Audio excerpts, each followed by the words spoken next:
오늘부터 이제 3주간에 걸쳐서 이제 동행에 대해서 말씀을 드리려고 합니다. 동행이 무엇인지, 또 성경 인물 중에서 또 에녹이나 다음 주에 이제 요셉을 할 텐데 요셉은 어떻게 하나님과 동행했는지 이런 부분에 대해서 살펴보도록 하겠습니다. 오늘 우리가 읽은 창세기 5장에 이제 보면 족보가 나오죠. 아담의 족보입니다. 아담의 후손들의 족보. 그런데 여러분 여기 말씀을 잘 읽어보면 다 똑같아요. 낳았다, 살았다, 죽었다. 이렇게 이제 똑같습니다. 낳고 살고 죽었더라. 그러므로 죽었더라는 말로 결국은 그냥 끝났어요. 죽었더라. 결국은 인류의 역사는 죄로 인해서 죽음을 향해 달려가는 그런 장래 행렬과도 같다라고 할 수 있습니다. 자, 그런데 이런 죽음의 족보 속에서 또 한 줄기 또 이제 빛이 있었습니다. 죽음의 리듬을 깨트리고 생명의 선율을 이은 한 사람이 있었죠. 그 사람이 바로 누구라고요? 에녹이라고 합니다. 죽음을 맛보지 않고 옮겨졌다 이렇게 말씀합니다. 자, 죽음을 보지 않고 안 죽고서 옮겨졌다 그랬는데 그 비결이 있습니다. 딱 한 가지죠. 그가 하나님과 동행하였더라 그랬습니다. 하나님과 동행했더니 죽음을 보지 않고 옮겨졌다라고 말씀합니다. 에녹의 동행은 어느 날 갑자기 일어난 게 아니에요. 어느 날 보니까 하나님이 아무래도 안 되겠다. 에녹을 특경해서 내가 데려가야지. 이게 아니라 오랜 계획과 또 섭리 속에서 이런 일들이 일어났습니다. 그래서 이 아담의 족보를 이제 살펴보면 에녹의 그 할아버지를 이제 살펴보면 이런 영적인 준비 과정이 있었다는 것을 이제 보게 됩니다. 자, 에녹의 조상들의 이름을 이제 보면 아버지가 있고 할아버지가 있는데 그 할아버지의 이름이 마할랄렐이라고 불렀습니다. 자, 마할랄렐 이름이 좀 어렵습니다. 자, 이 마할랄렐은 하나님과 찬양의 합친 단어예요. 하나님, 찬양. 이런 이제 두 단어가 합쳐서 만든 이름이 마할랄렐. 어떻게 보면 거룩한 이름이잖아요. 하나님을 찬양하라. 그런 이름이니까. 자, 여기서 핵심이 찬양, 할랄이라는 이제 단어인데 이거는 예쁘게 찬양한다, 멋있게 찬양한다, 뭐 보기 좋게 찬양한다, 듣기 좋게 찬양한다, 뭐 찬양을 잘한다 이런 의미가 아니라 이 단어 속에는 빛을 발한다라는 뜻이 담겨져 있습니다. 그리고 빛을 발하는데 또 반대로 보니까 미쳤다라는 뜻도 있어요. 어리석어 보이다 그런 뜻도 있습니다. 다윗이 법궤를 옮기는 과정 속에서 하나님께 찬양하면서 춤을 추면서 그런 장면이 있습니다. 그러면서 이 다윗이 입었던 바지가 훌러덩 벗겨지는 그런 일이 있어요. 막 하나님께 찬양하고 막 뛰면서 춤추면서 찬양하다 보니까 자기가 입은 바지가 내려간 줄 모르고 그렇게 찬양했다라고 할 때 그 찬양이 바로 할랄이라고 합니다. 미친 듯이 찬양했다는 것이죠. 다른 사람이 볼 때는 어리석어 보일 정도로 찬양을 했다. 그런 뜻입니다. 여러분, 사람이 하나님의 그 거대한 영광 앞에 바로 서게 되면 사람의 체면이나 이성은 없어져요. 하나님의 그 영광스러운 것을 본 사람들은 자기 자신의 그야말로 빈털터리 같은 거, 껍데기 같은 그것만 이제 보이기 때문에 자기 자신이 없어지는 것입니다. 그래서 여러분, 우리가 교회에 목숨을 걸고 다니신 분들이 있습니다. 아주 뭐 교회라고 하면 끔뻑 죽어요. 막 오직 예수, 오직 뭐 교회, 오직 믿음 하면서 교회에 뭐 새벽부터 밤늦게까지 열심히 수고하신 분들이 있습니다. 그래서 올인하신 분들이 있죠. 이런 분들을 향해서 세상 사람들이 뭐라고 하냐면 저 사람 미쳤다 그래요. 어디에 미쳤다고요? 교회에 미쳤다. 맨날 가면 교회에 있다고 그러고 맨날 가면 뭐 교회 때문에 못한다고 그러고 맨날 뭐 교회에 가서 뭐 해야 된다고 그러고 이러니까 저 사람은 뭐 미쳤어. 교회에 미쳤어. 이렇게 이야기하죠. 근데 세상 사람들은 그렇게 미쳤다고 하지만은 하나님이 보실 때는 그 사람을 어떻게 본다고요? 진정한 찬양을 부르는 사람으로 보신다는 것이죠. 그래서 우리가 미쳐야 됩니다. 누구한테요? 미쳐. 하나님께, 예수님께, 교회에 미쳐야 된다는 것이죠. 그게 맞는 거예요.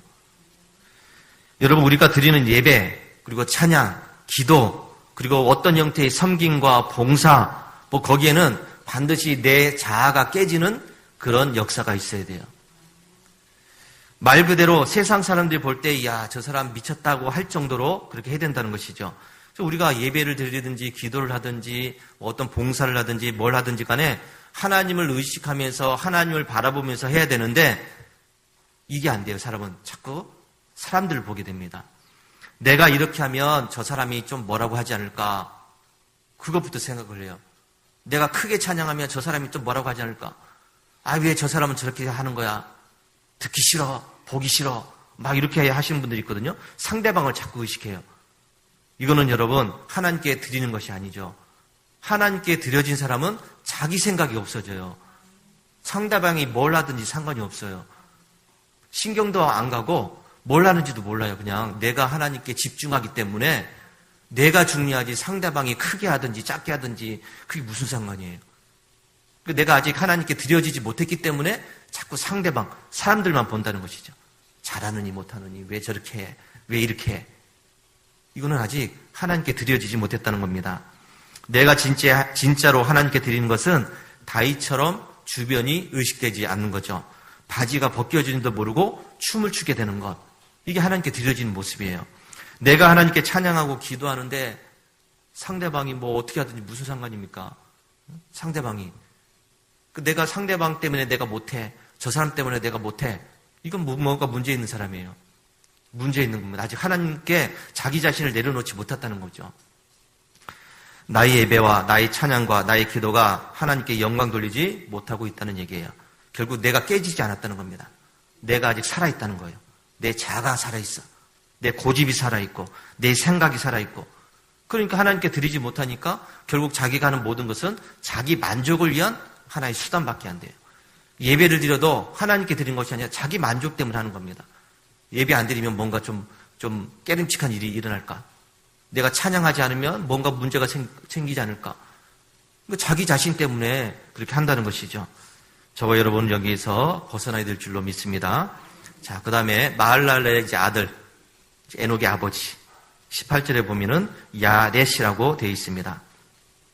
하나님의 영광을 경험했던 마할랄렐. 그야말로 하나님 앞에서 미친 듯이 그렇게 살았던 이 마할랄렐이 아들 낳았는데 그의 이름의 아들의 이름을 야렛. 야렛의 이름의 뜻은 내려간다는 뜻이에요. 내려간다. 여러분, 우리가 어디에 있다가 뚝 떨어지는 거, 내려가는 거는 우리가 보통 실패했다고 생각합니다. 실패했다. 자꾸 사람은 올라가야 되는데 올라가지 못하고 자꾸 내려가게 되면 뭔가 문제가 있다. 실패했다. 이렇게 이제 생각하죠. 근데 여러분, 성경에서 이 내려간다는 이야기는 실패도 아니고 고난도 아니에요. 이것은 은혜의 방향입니다. 하나님의 영광을 맛본 사람은 자신이 얼마나 보잘것없는 존재인지를 깨닫게 돼요. 하나님 앞에 섰더니 내가 얼마나 부족하고 연약하고 죄 많은 인간인 것을 깨닫게 된다는 것이죠. 자기가 티끌보다 못한 존재, 저 땅의 흙먼지보다도 못한 존재라는 것을 깨닫기 때문에 스스로가 낮아질 수밖에 없다는 것이죠. 그래서 이 베드로가 밤새도록 그물을 쳤으나 고기를 못 잡았습니다. 예수님을 만나고 나서 예수님이 오른쪽에 던져라 그랬더니 말씀에 의지하여 내가 그물을 내리겠습니다. 그물을 던졌습니다. 어떻게 됐습니까? 고기가 많이 잡혔죠. 그물이 찢어질 정도로 많이 잡혔습니다. 그러고 나서 베드로가 뭐라고 했습니까? 야, 오늘 고기 많이 잡아서 신난다. 막 많이 팔아서 좋다. 돈 벌어서 좋다. 이게 아니었죠. 뭐라고 했습니까? 주여, 나를 떠나소서. 나는 죄인입니다. 이 고백을 하게 돼요. 이게 바로 은혜 받은 사람이에요. 하나님의 영광 앞에 섰더니 자기가 허무한 존재, 연약한 존재, 나약한 존재라는 것을 깨닫게 된다는 것이죠. 그러니까 하나님 앞에 나는 설 수 없습니다. 그 영광스러운 하나님 앞에 나는 도저히 더럽고 추한 모습으로 설 수 없습니다. 라는 이야기죠. 나를 떠나서서 그랬더니 예수님 멀리 가세요. 빨리 가세요. 이게 아니에요. 주님 앞에 나는 설 수 없는 존재입니다. 그런 뜻이죠. 전에는 이 베드로가 고기 잡는 업으로서 상당한 자존심 있는 사람입니다. 고집이 있었죠. 평생 동안 그 고기만 잡았으니 자기 자신에 대한 프라이버시가 얼마나 강했겠습니까? 나 외에 나보다 더 잘하는 사람 없어. 이 정도입니다. 나보다 더 많이 잡는 사람 없어. 잘하는 사람 없어. 이렇게 살았던 사람인데 예수님 앞에 그것이 다 꺾였죠. 예수님 앞에는 아무것도 아니라는 겁니다. 그래서 주님을 만난 베드로는 낮아질 수밖에 없었어요. 내려갈 수밖에 없었다는 것이죠. 주님 앞에서 자신은 그저 죄인이라는 사실, 아무것도 아니라는 사실을 알게 되고 낮아졌습니다. 그래서 예수님은 그 낮아지는 베드로를 향해서 너는 이제부터 사람을 낚는 어부다. 이런 말씀을 하셔요. 낮아져야 하나님의 사명을 받을 수 있다는 것이죠. 하나님, 나 너무 잘할 수 있습니다. 나 할 수 있는 능력도 있어요. 나 똑똑해요. 나 부자예요. 나 건강해요. 뭐든지 맡겨주세요. 하나님은 절대로 그 사람한테 일을 안 맡깁니다. 왜요? 하나님을 의지하지 않기 때문이죠. 근데 이 베드로처럼 나는 죄인입니다. 나는 부족합니다. 나는 연약해요. 하나님 도와주세요. 라고 하는 사람한테 하나님은 사명을 주신다는 것이죠. 이처럼 은혜를 깊이 체험하면 체험할수록 성도들은 야렛, 내려간다는 사실을 기억해야 됩니다. 은혜 받을수록 내려간다. 벼가 익으면 고개를 숙인다. 믿음이 좋은 사람일수록 고개를 숙이게 된다. 그래서 하나님의 은혜를 깊이 체험한 사람들은 자기를 드러내지 않아요. 내가 이거 했어, 내가 저거 했어, 나 아니면 할 사람 없어, 이렇게 하지 않는다는 것이죠. 자기의 것을 주장하지 않고요. 자기의 고집을 내세우지 않아요. 큰 소리 치지 않습니다. 그래서 누가 뭐라고 해도 그냥 실실 웃고 헤헤거리면서 괜찮아요, 괜찮아요 이렇게 해요. 은혜 받은 사람들은 아무런 타격이 없어요. 누가 뭐라고 해도 괜찮아요. 괜찮아요. 그럴 수 있어요. 그렇게 이야기합니다. 절대로 삐지지 않죠. 삐진 사람은 은혜가 아직 덜하다는 얘기예요. 마음 상하지 않고요. 상대방의 말에 별로 신경도 안 써요. 자기한테 그렇게 나쁜 말을 해도 별로 신경을 안 써요. 그게 전혀 나하고 상관이 없는 말이기 때문이에요. 사람이 아니라 하나님을 바라보기 때문이죠. 그래서 자기는 먼지보다 못한 존재라는 것을 깨달았는데 뭐가 잘났다고 화를 내고 성질을 내고 거품을 물고 그렇게 큰 소리 칠 수 있겠습니까?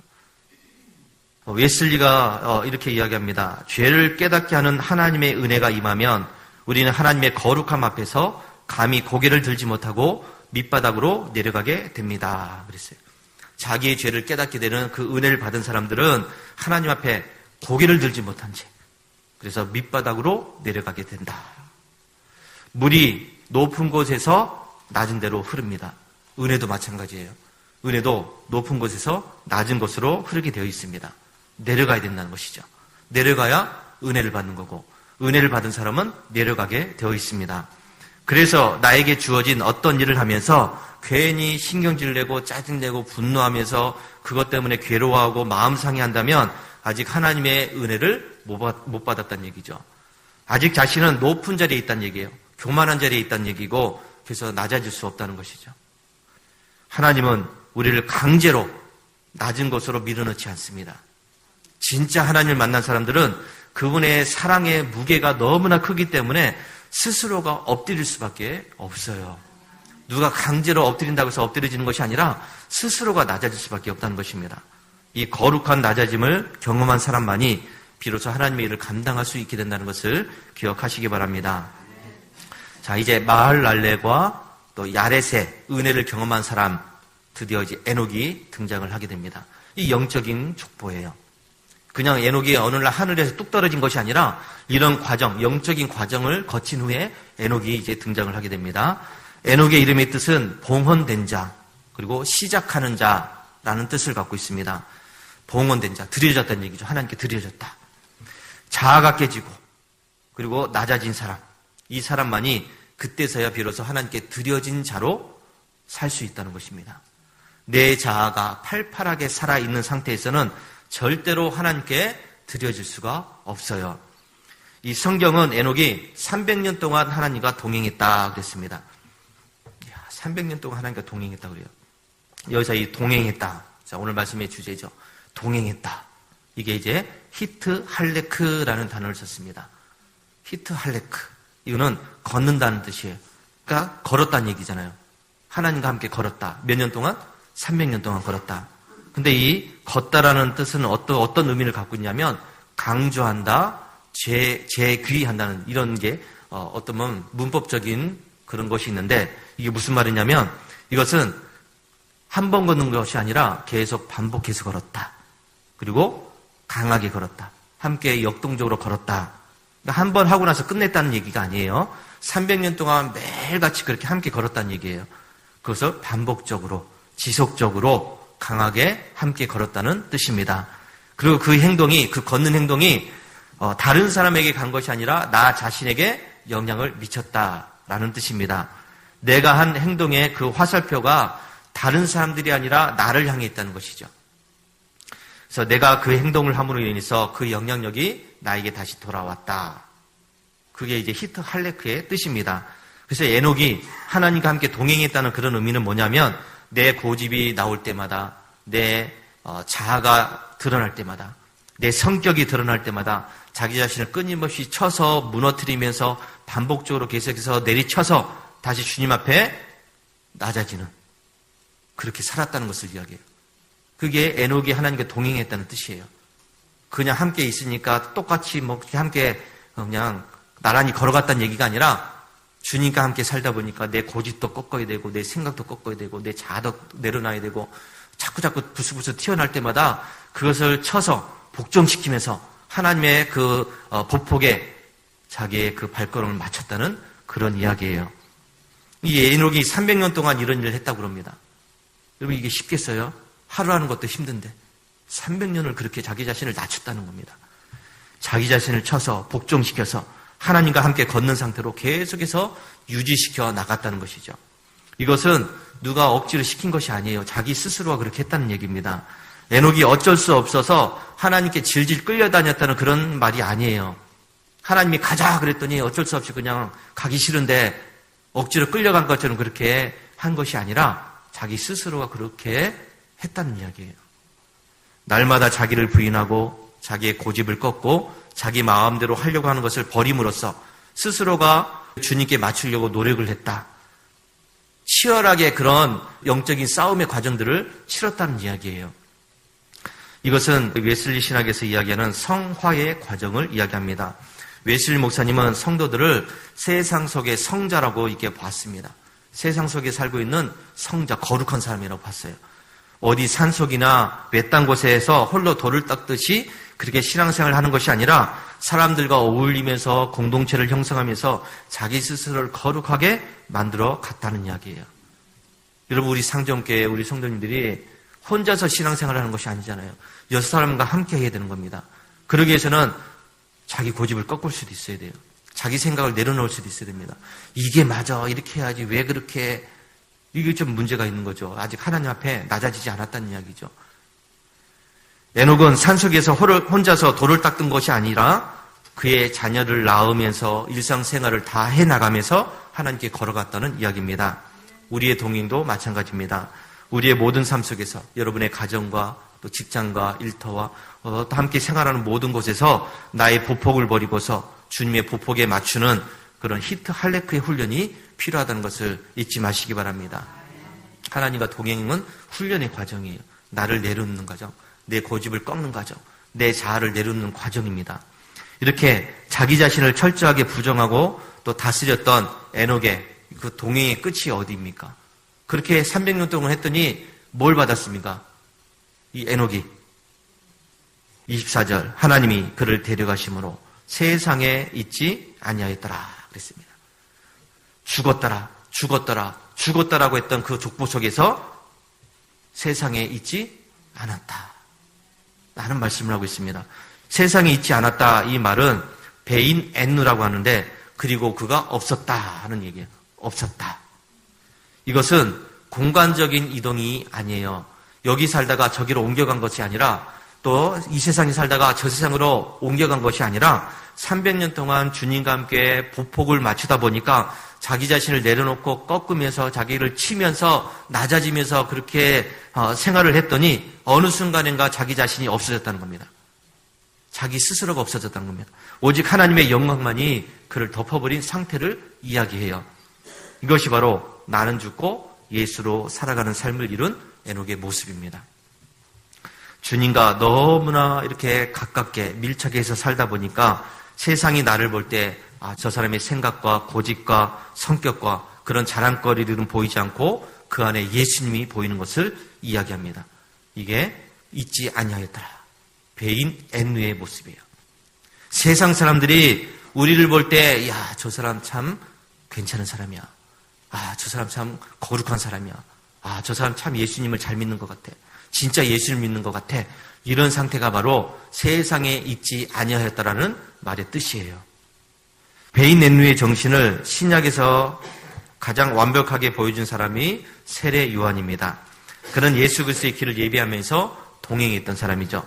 자, 사람들이 이 요한에게 물었습니다. 당신 누구야? 왜 갑자기 나와서 세례를 주면서 막 이렇게 이상한 소리를 하는 거야? 그랬더니 세례 요한이 뭐라고 했습니까? 나는 아무것도 아니다. 네가 누구냐? 네가 예수냐? 네가 메시아냐? 네가 구원자냐? 이렇게 물었더니 세례 요한이 나는 아무것도 아니다. 이렇게 이제 대답을 합니다. 그는 자신의 존재를 부인했어요. 그리고 요한복음 3장 30절에서 아주 위대한 선포를 하게 됩니다. 그는 흥하여야 하겠고 나는 쇠하여야 하리라. 여러분, 그는 예수님은 흥해져야 된다. 높아져야 된다. 근데 나는 없어져야 된다.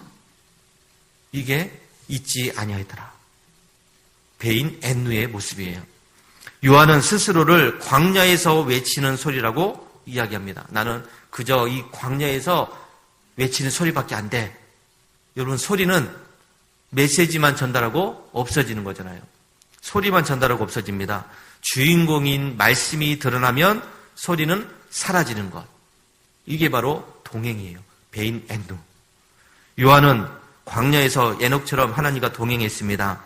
그는 자신을 드러낼 기회가 많았어요. 사람들이 와서 막 박수 쳐주면서 선생님 하면서 높여주고, 그런데 자기는 높이지 않았습니다. 오직 예수님만 높였죠.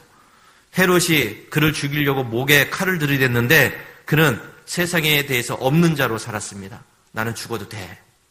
대신 예수님이 드러나야 돼. 나를 통해서 예수님이 나타나야 돼. 이런 마음이었다는 것이죠. 여러분, 우리는 이 에녹을 다시 한번 살펴봐야 되고 세례 요한의 모습을 기억해야 됩니다. 이게 동행이에요. 예수님과 함께 동행하길 원합니다. 함께 걸어간다는 이야기가 아니라 자기 자신을 죽이라는 얘기예요. 자기를 죽여라. 동행은 내가 주님을 이용해서 내 이름을 세상에 알리는 것이 아니에요. 오히려 주님과 걷는 시간이 길어질수록 내 이름은 없어지고 주님의 이름만 선명하게 나타나는 것이죠. 사람들이 나를 볼 때 나를 보는 것이 아니라 아무개를 보는 것이 아니라 그 안에 예수님을 바라보는 겁니다. 그게 세상에 대해서 없는 자로 살아가는 모습이죠. 지금 여러분은 세상 속에서 있는 자로 살고 있습니까? 아니면 없는 자로 살고 있습니까? 내 자존심이 살아있고 내 주장과 내 고집이 살아있고 아주 서슬퍼렇게 살아있다고 한다면 우리는 아직 주님과 함께 동행하지 못하고 있는 겁니다. 주님의 그 발걸음에 내 발걸음을 못 맞추고 있는 거예요. 우리는 언제나 저는 아무것도 아닙니다. 저는 그저 주님의 메시지를 전하는 소리일 뿐입니다. 나를 통해서 오직 주님만 나타나 주옵소서. 이렇게 하면서 자기 자신을 지울 때 주님은 비로소 그 사람을 통해서 주님의 일을 해나가신다는 것을 믿으시기 바랍니다. 이제 우리는 우리의 삶 속에서 이제 히트할레크, 하나님과 동행하는 삶을 살아야 될 줄로 믿습니다. 내 존재를 내세우지 말고 사람들 앞에서 없는 자처럼 살아야 됩니다. 내 화가 치밀어 오를 때 주님의 온유하심에 내 발걸음을 맞춰야 됩니다. 내 욕심이 앞설 때 주님의 낮아지심에 우리가 맞춰야 될 줄로 믿습니다. 그래서 세상 사람들이 여러분을 보면서 저 사람 참 괜찮은 사람이야. 예수님은 정말 잘 믿는 사람이야. 예수님 같아. 이런 소리를 듣는 사람이 동행하는 사람이에요. 저 사람 안에 예수님이 있구나. 저 사람이 믿는 예수님을 나도 믿어야 되겠다. 이렇게 돼야 된다는 것이죠. 우리가 이 베인 앤누의 주인공이 되어서 우리 주님과 영원토록 동행하는 히트 할레크 할 수 있는 그런 믿음의 삶이 되시기를 주의 이름으로 축원합니다.